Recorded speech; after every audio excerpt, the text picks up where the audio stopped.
नमस्कार। आज के इस विश्लेषण में बात करेंगे एक ऐसी अभेद्य किलेबंदी की जो इस देश की बुनियाद है, इंडियन कॉन्स्टिट्यूशन। ये कोई आम दस्तावेज नहीं है, ये इस रिपब्लिक का सबसे बड़ा ग्रंड नॉर्म है, एक ऐसी ताकत जो हमारे अधिकारों को लगातार सिक्योर करती आई है। इस आर्किटेक्चरल टूर को 6 हिस्सों में समझा जाएगा।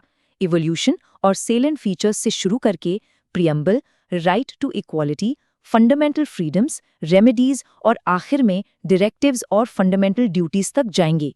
चलिए बिना किसी देरी के इस डीप डाइव की शुरुआत करते हैं। तो शुरुआत करते हैं पहले हिस्से से, एवोल्यूशन एंड सेलिएंट फीचर्स। जरा इस टाइमलाइन पर नजर डालिए। ये इतिहास का एक बेहद शक्तिशाली सफर है। 1919 के मॉन्टेग्यू चेम्सफोर्ड रिफॉर्म से जहां डायरकी यानी द्वित शासन शुरू हुआ, वहां से लेकर 1935 के गवर्नमेंट ऑफ इंडिया एक्ट तक जिसने प्रोविंशियल ऑटोनॉमी दी। फिर 1946 का कैबिनेट मिशन प्लान आता है जिससे कॉन्स्टिट्यूएंट असेंबली का गठन हुआ और फाइनली 1950 में हमारा क्वाजी फेडरल रिपब्लिक अस्तित्व में आया। ये क्रमबद्ध विकास ही इस संविधान की असली ताकत है। अब आते हैं दूसरे और बेहद अहम हिस्से पर, प्रीएम्बल, सिटीजनशिप और स्टेट की परिभाषा। ध्यान दीजिए इन शब्दों पर। We, the people of India, having solemnly resolved to constitute India into a sovereign, socialist, secular, democratic republic. ये सिर्फ शब्द नहीं, इस देश की आत्मा है। और हाँ, 42nd अमेंडमेंट के जरिए जोड़े गए सोशलिस्ट और सेक्युलर शब्दों ने इस मजेस्टिक डॉक्यूमेंट की बुनियाद को और भी रॉक सॉलिड बना दिया है। यहाँ दो लैंडमार्क केसेस का टकराव देखना काफी दिलचस्प है। एक तरफ 1960 का बेरूबारी यूनियन केस है, जहां माना गया था कि प्रियम्बल कॉन्स्टिट्यूशन का हिस्सा नहीं है। लेकिन फिर आता है ऐतिहासिक 13 जज बेंच का केशवानंदा भारती केस। इस फैसले ने सब कुछ पलट दिया। प्रियम्बल को कॉन्स्टिट्यूशन का अटूट हिस्सा माना गया और सबसे बड़ी बात, बेसिक स्ट्रक्चर डॉक्ट्रिन को स्थापित किया गया, एक सच्चा कॉन्स्टिट्यूशनल मास्टर स्ट्रोक।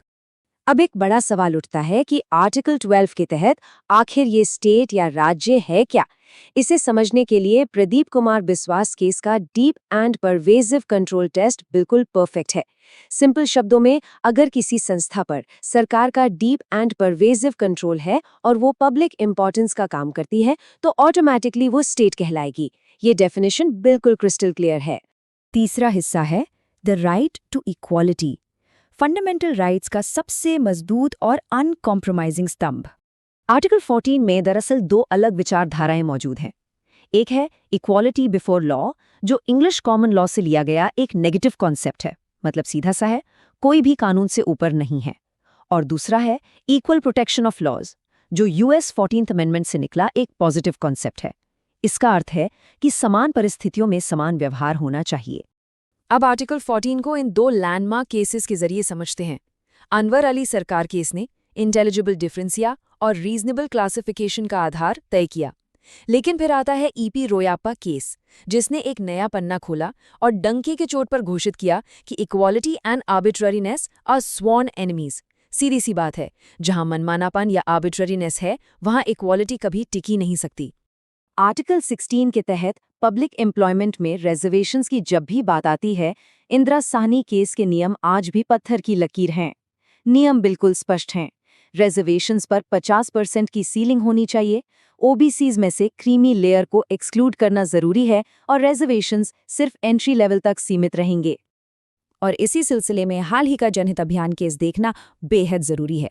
इस केस में 103rd अमेंडमेंट के 10% ईडब्ल्यूएस यानी इकोनॉमिकली वीकर सेक्शन रिजर्वेशन को बिल्कुल वैलिड माना। इसे अफर्मेटिव एक्शन का एक नया और डिस्टिंक्ट क्लास बताया गया, जो पुरानी 50% सीलिंग के नियमों से मुक्त और स्वतंत्र है। चलिए अब बढ़ते हैं चौथे हिस्से की तरफ, fundamental freedoms and liberty, article 19 और आर्टिकल 21 की ताकत का विश्लेषण। फ्री स्पीच ज्यूरिस्प्रूडेंस का विकास इन दो मुकदमों से बेहतर शायद ही कोई समझा सके। रोमेश थापर केस में सुप्रीम कोर्ट ने क्लियरली डिफाइन किया कि आर्टिकल 19(2) के रिस्ट्रिक्शंस बेहद स्ट्रिक्ट और लिमिटेड हैं।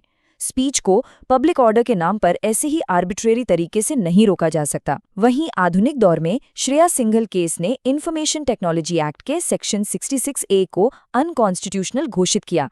इस फैसले ने ऑनलाइन स्पीच पर उस चिलिंग इफेक्ट को खत्म किया जो वेग कानूनों की वजह से पैदा हो रहा था। आर्टिकल 21 सिर्फ जिंदा रहने का आम अधिकार नहीं है, इसका स्कोप बेहद व्यापक है। मनेका गांधी केस ने सब्सटैंशिएट ड्यू प्रोसेस को कानून का हिस्सा बनाया, यानी प्रोसीजर सिर्फ एस्टैब्लिश्ड बाय लॉ नहीं बल्कि फेयर, जस्ट और रीजनेबल होना चाहिए। और अभी हाल ही में केएस पुट्टास्वामी केस में राइट टू प्राइवेसी को डिग्निटी और पर्सनल लिबर्टी का अटूट हिस्सा मानकर फंडामेंटल राइट घोषित कर दिया। ये डेफिनेटली हमारे वक्त के सबसे मॉन्यूमेंटल फैसलों में से एक है। 5वां हिस्सा है रिलीजन, एक्सप्लॉयटेशन और रेमेडीज, एक बेहद क्रूशल सेगमेंट जो हमारे कोर राइट्स को डिफेंड करता है।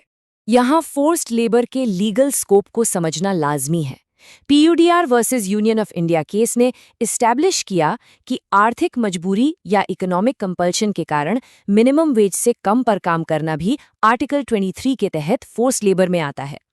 दूसरी तरफ धार्मिक स्वतंत्रता की बात करें तो शिरूर मठ केस ने आर्टिकल 26 के तहत एसेंशियल रिलीजियस प्रैक्टिस का टेस्ट दिया। इसने धार्मिक मामलों और सेक्युलर एडमिनिस्ट्रेशन के बीच एक क्लियर बाउंड्री सेट कर दी है। अब आते हैं कॉन्स्टिट्यूशनल रेमेडीज पर। डॉक्टर अंबेडकर ने आर्टिकल 32 को संविधान का हार्ट एंड सोल कहा था, और हो भी क्यों ना, इन 5 रिट्स की ताकत ही ऐसी है। हेबियस कॉर्पस यानी इल्लीगल डिटेंशन के खिलाफ सीधा प्रोटेक्शन, मैंडेमस जो पब्लिक ड्यूटी निभाने का आदेश देता है, प्रोहिबिशन और सर्शियोररी जो लोअर कोर्ट्स की लिमिट्स तय करते हैं, और को वारंटो जो किसी भी पब्लिक ऑफिस की अथॉरिटी पर सीधा सवाल उठाता है। ये नागरिकों का सबसे बड़ा और मजबूत हथियार हैं। और अब इस आर्किटेक्चरल टूर के आखिरी छठे हिस्से पर आ गए हैं, डायरेक्टिव्स और फंडामेंटल ड्यूटीज। पार्ट 3 और पार्ट 4 का कॉन्स्टिट्यूशनल बैलेंस समझना बेहद इंट्रिगिंग है। चंपाकम दोराईराजन केस जो शुरुआती दौर में आया, उसने तय किया था कि अगर कभी टकराव हो तो फंडामेंटल राइट्स हमेशा डीएसपी पर प्रिवेल करेंगे। लेकिन पूरी तस्वीर बदली मिनर्वा मिल्स के मॉन्यूमेंटल फैसले से। इस केस ने स्पष्ट किया कि फंडामेंटल राइट्स और डायरेक्टिव प्रिंसिपल्स के बीच की हार्मनी यानी संतुलन ही कॉन्स्टिट्यूशन का बेसिक स्ट्रक्चर है। दोनों को मिलकर एक साथ काम करना होगा। इस जुडिशियल एवोल्यूशन को इन 4 स्टेप्स में बड़ी आसानी से समझा जा सकता है। स्टेप 1 चंपाकम केस, जहां फंडामेंटल राइट्स प्रिवेल हुए। स्टेप 2 गोलकनाथ केस, जहां राइट्स को अनअमेंडेबल घोषित किया गया। स्टेप 3 ऐतिहासिक केशवानंदा केस, जहां से बेसिक स्ट्रक्चर डॉक्ट्रिन का जन्म हुआ। और फाइनली स्टेप 4 मिनर्वा मिल्स, जिसने फर्मली एस्टैब्लिश किया कि इन दोनों के बीच का बैलेंस ही असली कॉन्स्टिट्यूशनल मैंडेट है। तो इस पूरे विश्लेषण के बाद एक बड़ा सवाल पीछे छूट जाता है। जब ये महान संविधान स्टेट पावर और इंडिविजुअल लिबर्टी के बीच इतना परफेक्ट बैलेंस बनाता है, तो क्या आने वाली पीढ़ियां इस इम्पेनेट्रेबल बेसिक स्ट्रक्चर को आगे भी इसी शान से बरकरार रख पाएंगी? ये एक ऐसी चर्चा है जिस पर गहराई से सोचना बनता है। आज के इस विश्लेषण में बस इतना ही।